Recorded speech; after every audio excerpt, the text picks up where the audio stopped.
Hello everyone, welcome to Z Cam chemistry classes. तो भाई आज हम केमिस्ट्री की बात नहीं करने वाले हैं, आज हम बात करने वाले हैं जूलॉजी की। मतलब क्या सर? मतलब ये है आज हम BSc second same zoology syllabus की बात करने वाले हैं जो एनईपी बेस्ड है। भाई आप सबको पता है आपकी ग्रेजुएशन है बीएससी, भाई 6 सेमेस्टर होने वाले हैं आपके, है ना। और एक साल में 2 सेमेस्टर होते हैं। जैसे मैंने आपको केमिस्ट्री में आपको बताया, जैसे कि फर्स्ट ईयर में सर्टिफिकेट मिलता है, कौन सा मिलता है वो बता दिया आपको। सेकंड ईयर में डिप्लोमा होता है और थर्ड ईयर में जाकर आपका बैचलर डिग्री होती है, यानी बीएससी होती है। वैसे अगर जूलॉजी की बात करें तो भाई जूलॉजी में भी सेम फंडा है।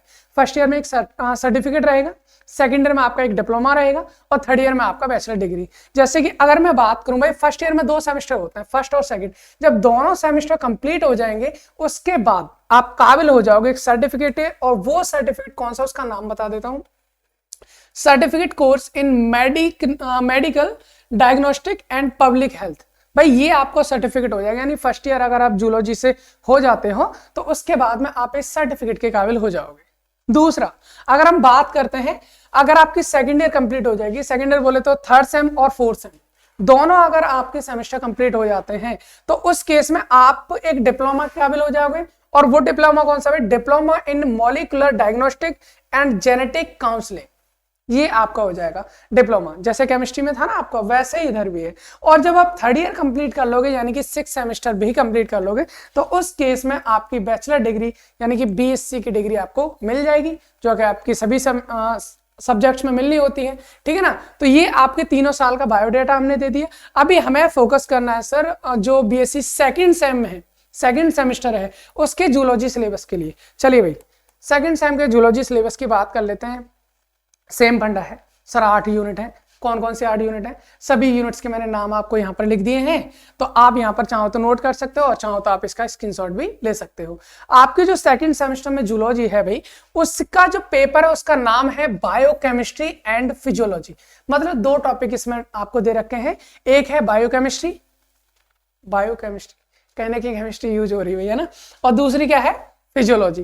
तो ये दोनों टॉपिक आपको दे रखे हैं। तो मैं आपको यहां पर बताऊं, आपको स्ट्रक्चर पहली, दूसरी, तीसरी और मुझे लगता है फोर्थ, हाँ ये पहली 4 जो यूनिट है वो आपकी बायोकेमिस्ट्री से रिलेटेड है। बाकी की जो लास्ट यूनिट है वो आपकी फिजियोलॉजी से रिलेटेड है। अभी क्या होता है हम बता देते हैं कौन कौन से टॉपिक आपको दे रखे हैं। अगर मैं बात करता हूँ यूनिट फर्स्ट में, आपका structure and function of biomolecules. Biomolecules मतलब कार्बोहाइड्रेट है, प्रोटीन है, फैट है मतलब लिपिड्स हैं, है ना, और न्यूक्लिक एसिड है या फिर एंजाइम्स हैं। ये सब कौन होते हैं? बायोमोलिक्यूल्स से तो है। ये सब मॉलिक्यूल्स जो हमारे बायोलॉजिकल एक्टिविटीज में यूज होते हैं, है ना, उन्हीं से हमारी पूरी की पूरी बायोलॉजिकल एक्टिविटी चलती है, मेटाबॉलिज्म चलती है। तो उन्हीं का आपको स्ट्रक्चर जानना है, फंक्शन जानना है, उनका काम क्या है, उनका स्ट्रक्चर दिखने में कैसे है, ये सब पहली यूनिट के अंदर आप करोगे। दूसरा क्या है? Enzyme action of and regulation. भाई एंजाइम है, उसका एक्शन मतलब वो कैसे काम करता है किसी भी सबस्ट्रेट पर, वो आपको जानना है। और उसका रेगुलेशन, हम एंजाइम को कैसे रेगुलेट कर सकते हैं, या एंजाइम सबस्ट्रेट की रिएक्शन को, रेट ऑफ रिएक्शन को कैसे रेगुलेट करता है, उसके बारे में हमें इस यूनिट में जानना है। थर्ड यूनिट है आपकी metabolism of carbohydrate and lipids. भाई इसमें पूरी की पूरी मेटाबॉलिज्म पढ़नी है आपको, कार्बोहाइड्रेट की, और कार्बोहाइड्रेट के साथ साथ किसकी? लिपिड्स की, ठीक है। अगर मैं बात करूं यूनिट नंबर 4 की, भाई यूनिट 4 में क्या होना है? यूनिट 4 में आपको जानना है metabolism of protein and nucleotides. Protein के बारे में जानना है और साथ ही साथ किसमें जानना है? न्यूक्लियोटाइड। न्यूक्लियोटाइड क्या होता है भाई? आप जानते हैं ना, जैसे डीएनए है, आरएनए, दोनों आपने पढ़े, न्यूक्लिक एसिड है, उनका एक मोनोमर यूनिट वही आपकी न्यूक्लियोटाइड होती है। तो उनके मेटाबॉलिज्म के बारे में जानना है। तो ये चारों की चारों यूनिट आपकी बायोकेमिस्ट्री से रिलेटेड है, ठीक है सर। बाकी की अदर यूनिट में क्या है भाई? इनमें चलती है हमारी बॉडी की फिजियोलॉजी, हमारी की हो जूलॉजी में तो आपको पता है भाई, ह्यूमन बीइंग के साथ साथ आपके बहुत सारे जंतु और भी होते हैं, एनिमल्स होते हैं, जिनकी हम क्या करते हैं? फिजियोलॉजी के बारे में जानते हैं। तो फिजियोलॉजी बोले तो डाइजेशन, रेस्पिरेशन, हम खाना खा रहे हैं भाई, डाइजेस्ट कर रहे हैं खाने को, है ना, कैसे हो पा रहा है वो सारा का सारा डाइजेशन हमें पढ़ना है ना।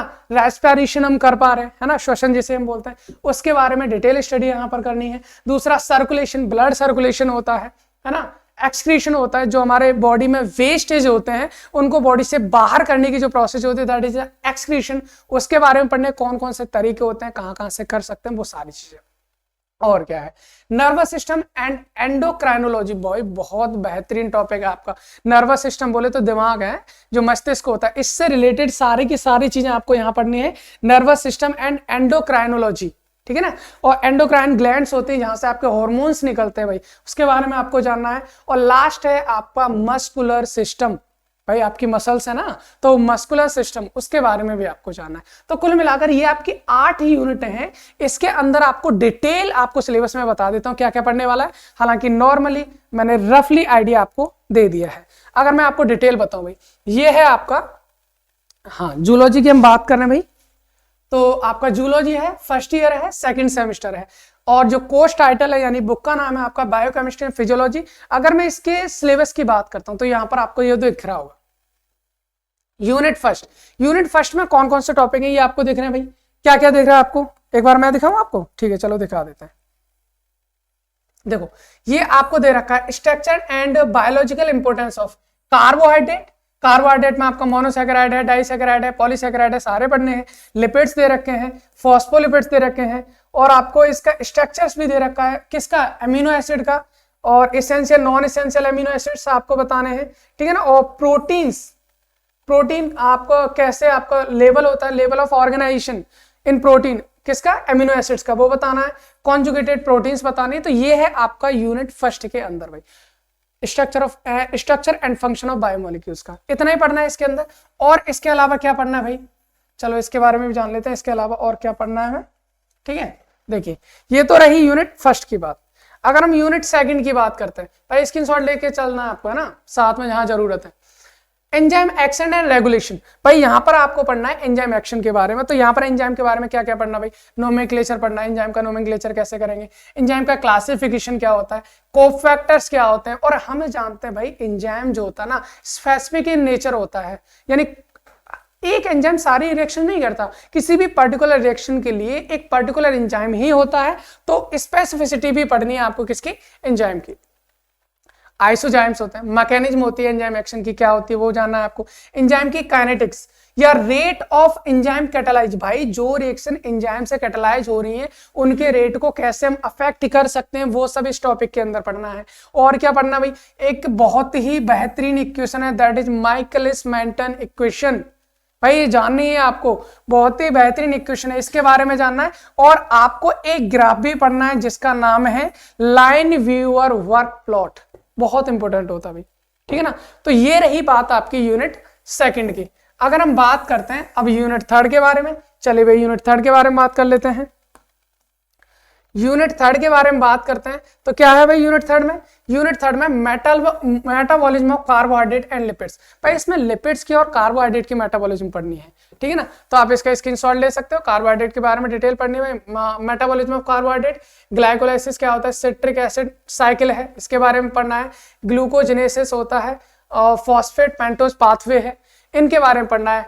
ग्लाइकोजिनोलाइसिस और ग्लाइकोजेनेसिस, इन दोनों के बारे में पढ़ना है। लिपिड्स के बारे में पढ़ना है, बायोसिंथेसिस ऑफ, ये काफी सारे टॉपिक आपको दे रखे हैं। तो आप इनमें क्या करते हो, इसका स्क्रीनशॉट ले सकते हो, ये नॉर्मल है क्योंकि जब आपकी क्लास चलती है तब आप इन चीजों को सबको जान पाओगे। तो इसके स्क्रीनशॉट ले सकते हो। ये है आपकी यूनिट 4।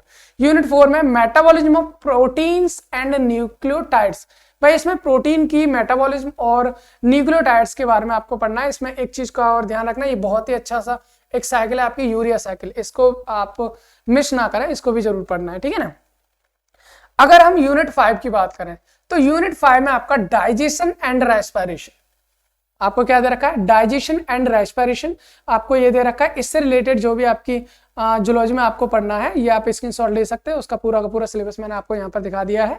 इसके बाद हम बात करते हैं यूनिट 6 में, उसमें आपको दे रखा है सर्कुलेशन एंड एक्सक्रीशन। मैंने आपको बता दिया सर्कुलेशन क्या होता है, ब्लड सर्कुलेशन के बारे में इसमें मोस्टली पढ़ना है। और जो हमारे बॉडी में वेस्टेज होते हैं उनको हम बॉडी से कैसे कैसे बाहर कर सकते हैं, यानी एक्सक्रीट कर सकते हैं, वो सबके बारे में एक्सक्रीशन में पढ़ना है, ठीक है भाई। और क्या पढ़ना है सर, यूनिट अगर 7 की बात करता हूं तो नर्वस सिस्टम एंड एंडोक्राइनोलॉजी के बारे में आपको पढ़ना है, ठीक है ना। और लास्ट जो यूनिट है unit 8, that is the muscular system, आपको मस्कुलर सिस्टम के बारे में पढ़ना है। जो आपकी मसल्स हैं, एक्टिन मायोसिन मसल्स पाई जाती हैं जो हमारी बॉडी में वर्क करती हैं, तो उसके बारे में आपको पढ़ना है। तो ये है आपके 8 यूनिट भाई। तो हमने किसके बारे में बात की, हमने बात की sir BSc second same zoology syllabus के बारे में। तो मुझे लगता है इसके बारे में आपको समझ में आ गया होगा। बाकी अदर कोई आपको सिलेबस चाहिए तो वो भी मैं आपको बता दूंगा, मैं कुछ ना कुछ सिलेबस और डालता रहूंगा, ठीक है ना।